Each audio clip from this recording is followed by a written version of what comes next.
All right, we're multitasking. So I talked about 28 Days Later. I'm getting excited for 28 Years Later now. Because actually, going back and revisiting 28 Days Later was, obviously, I was dreading it at first, but I was like, man, this is great. And then it made me go back and rewatch 28 Weeks Later, which I haven't seen since it was in the theater. And I think a good thing about this is '07.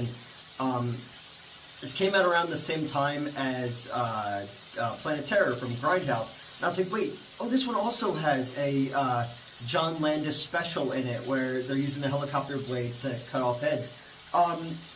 Obviously, it's not a direct continuation. The Danny Boyle and Cillian Murphy and people like that weren't available, so it's set in that universe, but it's kind of a standalone thing, which I'm assuming this third one is going to be as well. It's got a bigger budget. I forgot about the cast. I was like, wait a minute, fucking Rose Byrne is in this movie, and Hawkeye is in this movie, and fucking Idris Elba is in this movie. Like, what? I remembered the dad from Trainspotting, which makes sense because, you know, Danny Boyle made Trainspotting. And, but yeah, the rest of the cast, I was like, oh yeah, right, they were in this. So I was thinking about, I was like, he had done one of the Bourne or Mission Impossible movies at that point, because, like, Renner, I thought, like, I remember him playing Jeffrey Dahmer in, like, those weird direct-to-video serial killer movies where, like, Francis from Pee-wee's Big Adventure played John Wayne Gacy, which he's still, not John Wayne Gacy, the actor. I didn't know he was still alive. I thought he was dead. But yeah, good cast. I remember the opening scene. I remember the opening scene with the attack on the cabin being really, really fucking cool and really well done. And, like, that stayed with me.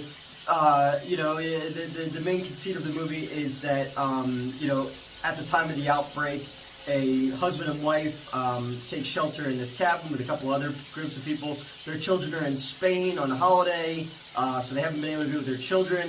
And then basically the infected get into the house, and the husband abandons his wife and leaves her there to die, as he thinks.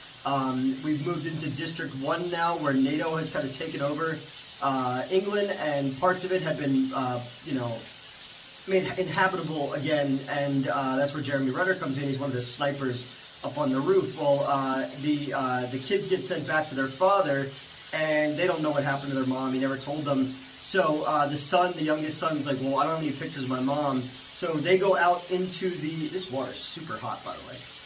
They go out into the, you know, the decommissioned area to get a picture of their mom from their old house, where they find out that their mother is still alive. She's asymptomatic, basically. So she's infected, but doesn't have the same as, like, the zombies, you know, or the infected people, or whatever you want to call them.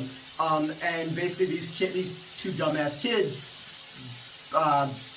you know, they get caught, they find the mother's asymptomatic. The father basically goes to apologize, but also kind of cover up what he did and kind of save himself. And she winds up kissing him, infecting him, and then it just becomes chaos.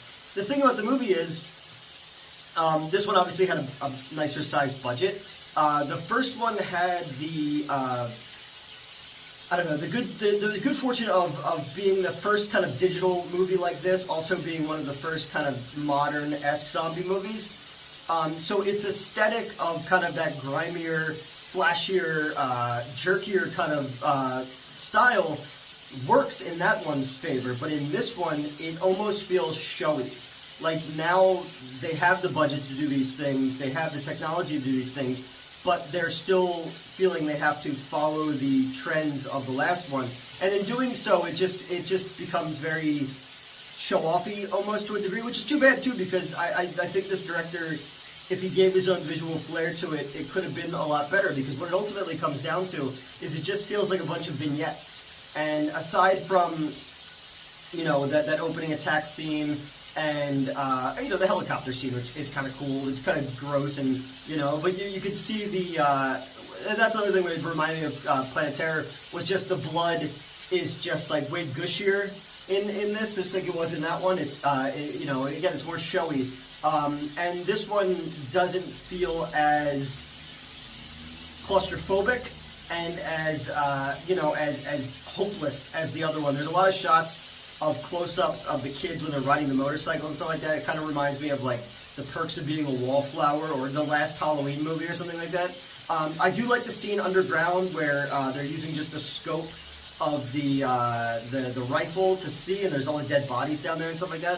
But for the most part, this one, not a bad movie. It just feels like it should have been its own thing completely, and avoided a lot of the trappings of the first movie since it's not a Danny Boyle movie, and do its own standalone story within that universe. It has its own style. So I was kind of watching it and being like, I'm not really connected to anything in this movie.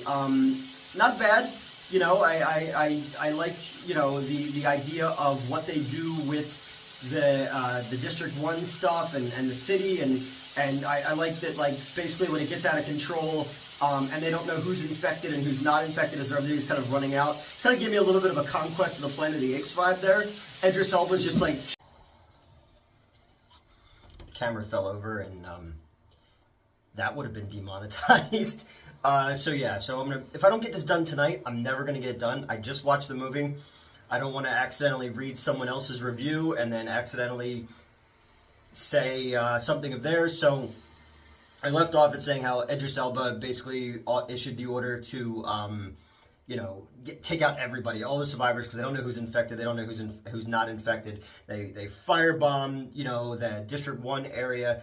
Basically everything that they had created is now destroyed. And it just like with the Planetary thing, I was like, it's kind of a lot of this is sort of like Land of the Dead as well. Like a lot of these beats had already been done, and while there is some interesting ideas, and I like that they go to like a little amusement park, because it kind of reminded me of the ending of Nightmare City, which I referenced before as the movie that kind of was the first running zombies movie.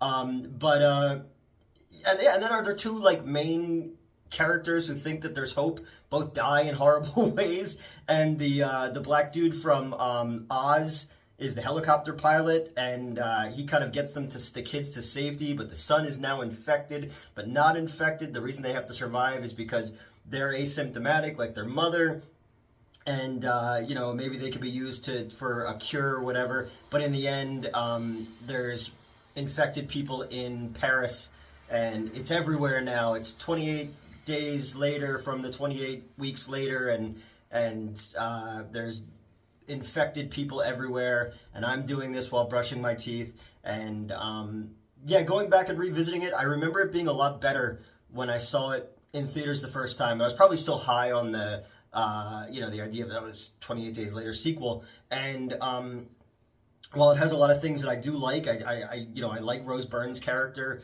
of trying to like find a cure and still believing that there is hope in this hopeless world, and Jeremy Renner's character kind of like being this guy that, even at the end of the world, he can't follow orders when it comes to hurting, innocent people, kids, stuff like that. Idris Elba plays stern Idris Elba type. I don't think he gets enough to do in this one, but it just felt like just a series of scenes. It didn't feel like the emotional weight of this kind of story should be a bit more impactful, and it felt like they were kind of getting to the gore a little bit more, and it felt broader, and even in the scenes that are supposed to be claustrophobic, I think the movie Doomsday did that a lot better, actually. So yeah, I didn't dislike this movie, but it is a pale comparison because it's trying very hard to be the first one and trying to add its own stamp, but not really go too far into adding its own stamp. So yeah, that's 28 weeks later, and we did this from my bathroom. We've done these from my bedroom, we've done these from my kitchen, we've done these from my living room, we've done these from cars, never in the bathroom before.